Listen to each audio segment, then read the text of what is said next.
Hey everyone, today we're going to talk about the 4 male archetypes, and these are basically a great way to help you embody healthy masculinity. They offer a really clear guide for what that means and what we can do in our lives to bring that forward. Welcome to the Deep Psychology Podcast. I'm your host, Ross Edwards, author, coach, and podcaster. We cover deep insights into your psychology, helping you grow in psyche and spirit. Make sure to subscribe to Deep Psychology on Spotify or Apple to stay up to date. You can also visit the website deep-psychology.com, visited by tens of thousands of people every month for lots of free resources. If you want to go deeper with this work, you might like to do coaching with me. Head to the website for more details. It's time for today's episode. So you might be thinking, I'm female, Ross.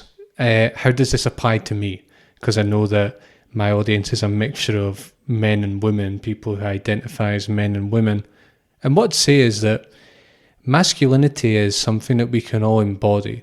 Of course, biological men tend to embody it more than biological women, but more and more with time, as our appreciation of gender becomes more complicated, we're understanding that masculine and feminine traits are available to both, and that being a woman that is 100% feminine and has a little masculine is perhaps not that functional, and we actually need to learn to embody both in certain areas of our lives to live a full life. So that's what I'd say about that. And I feel like healthy masculinity and healthy femininity inform one another. So it's not this isn't just for men necessarily. It's also for women. And also if you're just interested in psychology, it's really helpful. So these 4 male archetypes, let's just talk a little bit about the background to them. So these were developed by Robert Moore and Douglas Gillette, who were psychologists. Robert Moore was a Jungian psychologist, and Gillette was a follower, a fan of his work. And basically, these archetypes are deeply influenced by Jung's theory of archetypes in the collective unconscious, which we can think of simply as deep universal blueprints of human behaviour that we tend to embody in certain situations. I'm not a huge fan of Jung's theory of archetypes, I have to say. I don't understand it. Maybe I need to study it more. I don't see why it's necessary to call them archetypes, but that's another story. That doesn't mean that I don't appreciate the power of this work that I'm talking about here. So men embody both masculine and feminine archetypes, as I've said, but Moore and Gillette, what they did here was they basically distilled down all the important male archetypes that Jung proposed into 4 fundamental male archetypes. So we can think of these as sort of the archetypes or behavioural blueprints that compose healthy masculinity. Isn't that a wonderful thing to know?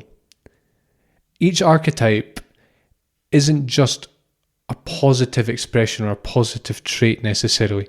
It actually has a healthy thought form and an unhealthy form. A healthy form is what it looks like in a sort of healthy dose. And the unhealthy form is basically when it goes too far and when it sort of becomes malignant, what it looks like. And basically the healthy forms of these archetypes together show us what healthy masculinity looks like, and the shadow forms show us what unhealthy masculinity looks like. So, you might be wondering, well, why are we talking about archetypes? That sounds a bit sort of abstract and a bit impractical and a bit kind of, let's get to the point here. Well, I think these are really important for several reasons. And one of them is that modern men often feel restless, purposeless, or like they aren't men yet, even into their 30s and 40s.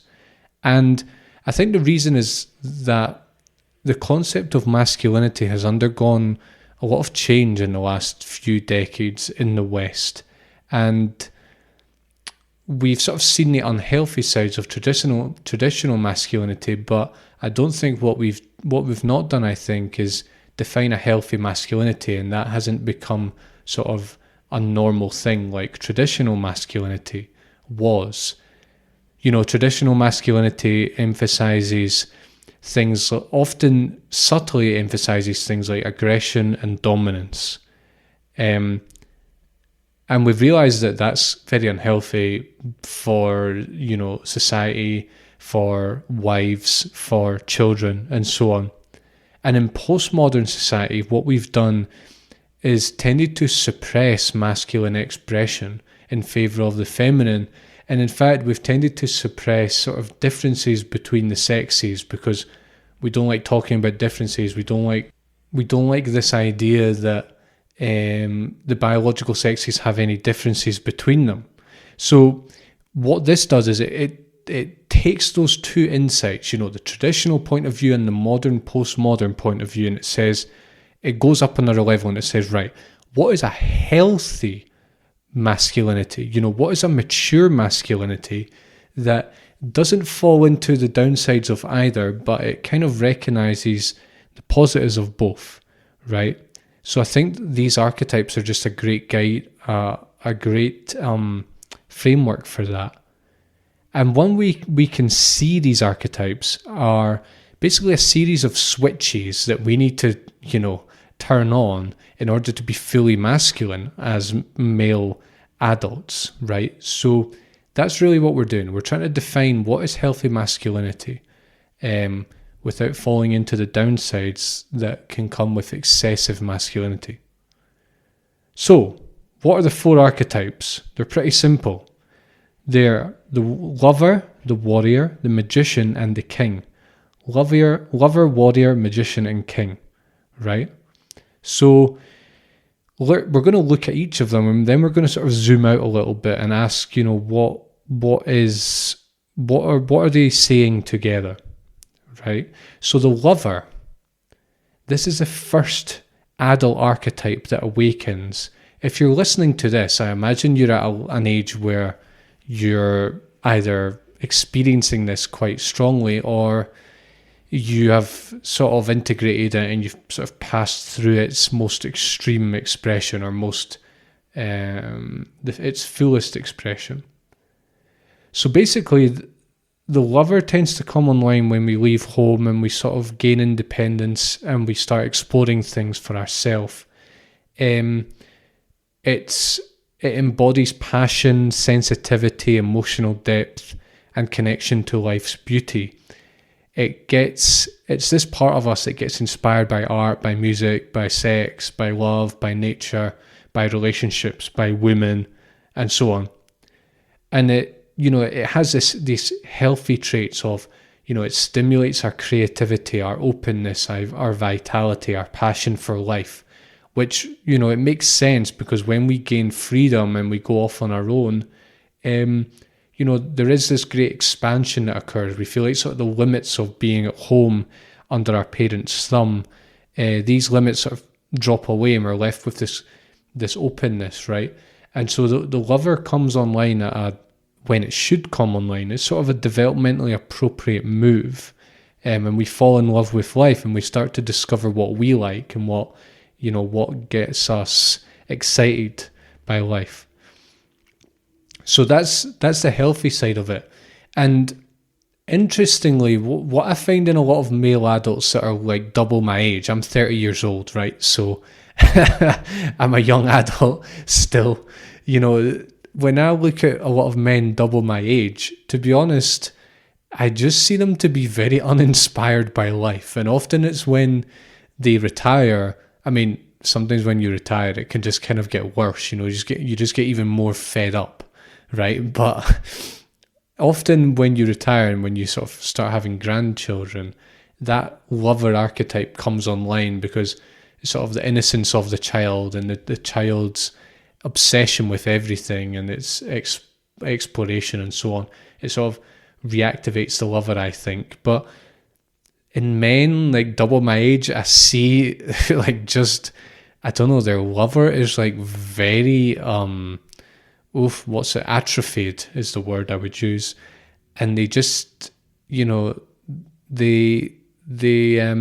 life seems to be stale for them, and they tend to become sort of very rigid and very, they have their idea of what they like and what they don't like, and they do not want to open up. And this to me is an atrophy of the lover. The lover is atrophied in them. And so what Gillette and Moore are basically saying is, listen, the lover is actually a fundamental part of healthy masculinity. And it also means we don't have to be overly serious as men. As men, we think of traditionally, men are seen as the breadwinners, as those who impose discipline and order in the family, as those who sort of set the direction in the family and so on. And this can lead to sort of an over seriousness, a masculine seriousness that I don't think is particularly healthy, because I think it also represses the lover archetype. So these psychologists are basically giving us permission. They're saying, listen, the lover archetype is fundamental to your functioning as a man. And if you feel that life is stale and you feel that, you're just bored, or you've had the same hobbies for 20 years and you feel you feel like you're just stuck in a rut, well, the lover archetype, get out there and explore and get inspired by life. That's what it's basically asking us to do. So we've had the lover, now we've got the warrior. And this is, I think what this does is it shows us traditional masculinity and how we can bring back that manliness without it being, without it becoming unpleasant and dysfunctional. So this is the archetype of action, courage, and discipline. This is basically the part of us that focuses its aggression to a noble cause that goes beyond personal interest. It's a willingness to sacrifice comfort or safety for the sake of a mission. And in its healthy expression, it gives us things like resilience, persistence, and the ability to protect other people. So again, this is something that traditionally in men was very emphasized because of things like war and things like the fact that men were breadwinners. Men had to be more aggressive and, risk things to like if let's say a century ago, you had a business, right? Before, or two centuries ago, when we didn't have as much social security, things weren't so secure, the economy didn't flourish as much as it does nowadays. If you say had a business, the warrior archetype would have to be pretty active in you, because if that business stopped generating money, that could mean that your family, entered into poverty, and you might have to go to the poorhouse and you might have to beg for food and all the rest of it. So, whereas nowadays, obviously if you have a business and it goes down the toilet, that could be a big problem, but it's not going to be as big a problem because of our social safety nets and so on. And what's tended to happen, I think, in postmodern culture is we just see aggression and sort of passion and resilience and persistence as kind of overly masculine and sort of overly serious and overly kind of domineering in a certain way. We only see the potential downsides of it. But if you're successful in your career or in a business or in any pursuit, any project that you undertake, you're going to realize that the warrior is very important. And even in things like sex, the warrior is very important to generate that masculinity that women find attractive. Obviously, there is a shadow trait to the warrior. The shadow side, it can become sadistic, when there's too much of it, it can just become cruel and violent. When aggression is just directed without a moral background to it, without a moral framework, without discrimination, pues then it can become sadistic. Sorry, I just a little Spanish expression just came in there. I do apologize. I'll speak in English from now on. Or it can become, we just do not have enough of it, and so it can become we can become passive, we can become self-destructive, we can become passive-aggressive, we can become depressive. Instead of directing our aggression outwards, we direct it inwards, right? So the warrior, and I'm noticing a lot of postmodern men, this is really lacking. They lack that strong warrior energy that directs their intensity and their aggression outwards towards a cause. I think that a lot of postmodern men, growing their hair long and playing instruments and smoking weed and, this kind of thing, it just makes us very weak and very kind of passive and almost like doormats. In fact, in the article that accompanies this episode on my website, I called myself, so I'm not just pointing the finger, I called myself an acquiescent doormat.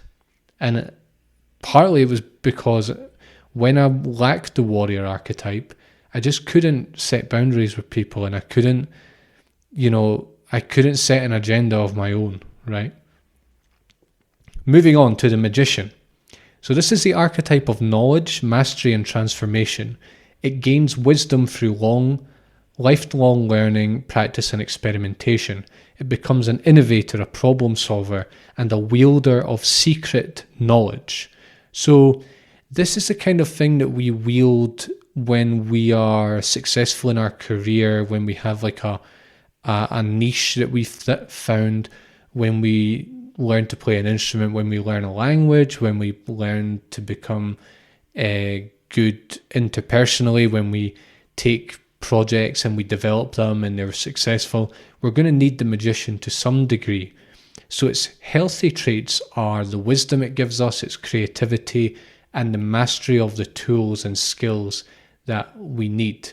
And when I think of the magician, I think of like sort of the Dumbledore archetype, the Gandalf archetype.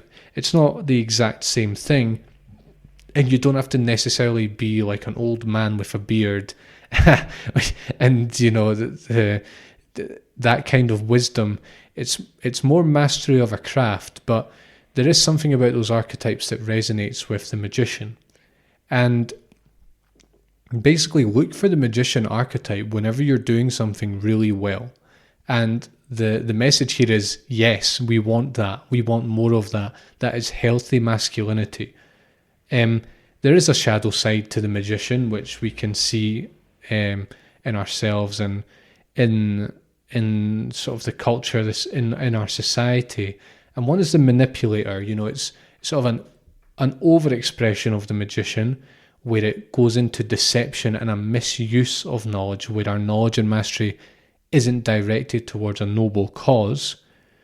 Or it can be underdeveloped. It can be a sort of innocent expression of it, which is like a refusal of responsibility, a refusal to sit and develop skills, a sort of detachment, an unwillingness to use your knowledge for the betterment of all. And so that is the message here. We want to use our knowledge and skills for the betterment of all. And to the extent that we're doing that as men is to the extent that we are developing the magician in us and expressing it. So I said there was the lover, and then there was the warrior, and then there's the magician. So finally, the final archetype that tends to come on when you're a man is the king. And you can think of this as like the central archetype. This is kind of where everything else is leading towards. This is like the crown of mature manhood. And this archetype governs and balances the other three. So what the healthy king gives us is order, vision, stability, generosity, confidence, and centeredness. It's the ability to be in charge and to set direction and to guide these other forces that are within us and within our group. All men have a kingdom of some kind, whether it's a family, a business, or a community. In my case, it's my business, it's the house I live in, it's my relationship. I don't have a family yet, but those are my sort of spheres of influence, the community I have, the meditation community I have, both virtually and in person. These are like my realms of influence, right? And so what this archetype is asking us to do, or what it has us do, and what Gillette and Moore are really asking that we do, is to embody this in a healthy way, to be the masters of our realm, of our spheres of influence, embodying the other three archetypes and sort of setting the direction and being the director, being the king. You know, in ancient times, the king really made it, the king was like the head of the kingdom. Not so much anymore, where especially in Western democracies that still have kings and queens, they don't have as much control. A lot of them are more sort of symbolic roles. But ancient kings used to basically set, you know, they were the head. They set the tone for everything. So that's what this archetype has us do and what we're being asked to do. Now, obviously, the king's shadow side can be a tyrant. You know, it just gets addicted to domination and control, and, you know, just starts wiping people out, and it starts sort of using the realm for his own benefit, and just sort of destroying the sphere of influence and taking advantage of people, of subjects. Or it can be the weakling, where we abdicate responsibility, and there's sort of typical kings in history that have been weaklings who haven't stepped into their role. And so we're being warned against being a tyrant or being a weakling. So look out for the king in your own spheres of influence, as I would call them. And, you know, are you being the man? Are you being the masculine figure there? Are you sort of being the male role model in each of these situations? And to the extent that you are embodying the king. So that's it. The lover, the warrior, the magician, and the king. We can think of these as passion, as mastery, as power, and as leadership. That's one way we can look at these traits. And isn't that just a beautiful combination, especially when we do it for the benefit of others and we don't fall into the shadow sides of these archetypes? So I just want to finish here, you know, with a bit of a personal reflection on this. You're obviously going to go away and think about this yourself and look at your own life and how to do it. But my personal reflection here is that in modern times as men, we really lack strong masculine role models. You know, when you were growing up as a kid, say 100 years ago, 200 years ago, you would look up to the president as like a strong role model, or the prime minister in my case, or you'd look up to, you know, the king of the country as healthy role models.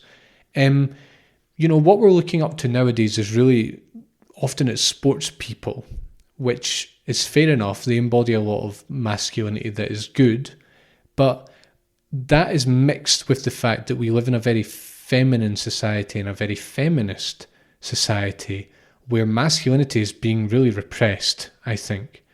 And what happens when you engage, you know, when we go to school or when we go and we play sport when we're young, or even in our spiritual communities, that the feminine is really emphasized, and all that's spoken about is, when it comes to masculinity, are the negative sides of masculinity. And I don't think that people realize the damage that it's done. And I think that dads are very feminine now. Obviously, this is a good thing, because dads in the past were probably too masculine, sort of the tyrant archetype, you know, hitting children, shouting at them, traumatizing them, you know, addicted to various things, you know, alcohol, womanizers, and all the rest of it. So we don't want that, but what is healthy masculinity? I don't think we really know what it is. And so this really shows us what it can be, however you choose to apply it, as a lover, I mean, as a partner, as a parent, as a colleague, and so on. So, and what I think is, for me, these archetypes show us what embodied and balanced masculinity looks like. We're going to be strong, but we're going to be compassionate. We're going to be purposeful and directed, but we're also going to be grounded. And though what I'm seeing is that masculinity at the moment is in a huge period of change and upheaval, I think these archetypes show us a sort of a timeless roadmap for being healthy men, which I think I certainly need and I have needed, and I've only come to appreciate in recent years the importance of it. And I think we all need it. We need a cultural roadmap to what healthy masculinity is. And so I think this is it. So I want you to sort of take this away, chew on it, and assimilate it, and start living out these archetypes. Where do you see the lover? Sort of your passion for life, your creativity. Where do you see the warrior? Your power, your sort of never say die persistence towards a cause. Your magician, where are you mastering things in your life, and how are you developing secret knowledge that you only develop through long immersion in a field? And how are you a king? How are you directing others? How are you leading others? How are you being a positive influence in the spheres that you are involved in? So I've laid down the gauntlet to you, and I'm continually laying down the gauntlet to myself. So let's go away and embody these archetypes as best we can, as men and as women. And just a final word, that I work with seekers of spiritual and mental growth to help them gain insight into themselves and master powerful tools for self-transformation. So if you're interested in working with me one-to-one, please head to the website and book a free consultation call with me. It's no strings attached, 30-minute chat on what I can offer you and what you would like to work on. And if we think we are a good fit, we can discuss organising sessions. I'd be really excited to work with you, and I just love working one-to-one with people. It's my favourite mode of working, and it's where I think I have the most impact on people. So get in touch, head to the website, and I really look forward to connecting with you. All right, I'm done. I'll be back on Sunday to continue the series on the levels of spirituality, so make sure to come back on Sunday at 2 p.m. Eastern, 7 p.m. UK, 8 p.m. Central European time. And until then, take care, and I'll see you very soon. Thanks for listening. If you liked this episode, please leave a review and make sure to subscribe on Apple or Spotify. If you'd like to go deeper with this work, head to deep-psychology.com to do coaching with me. Thanks a lot, and I'll see you soon.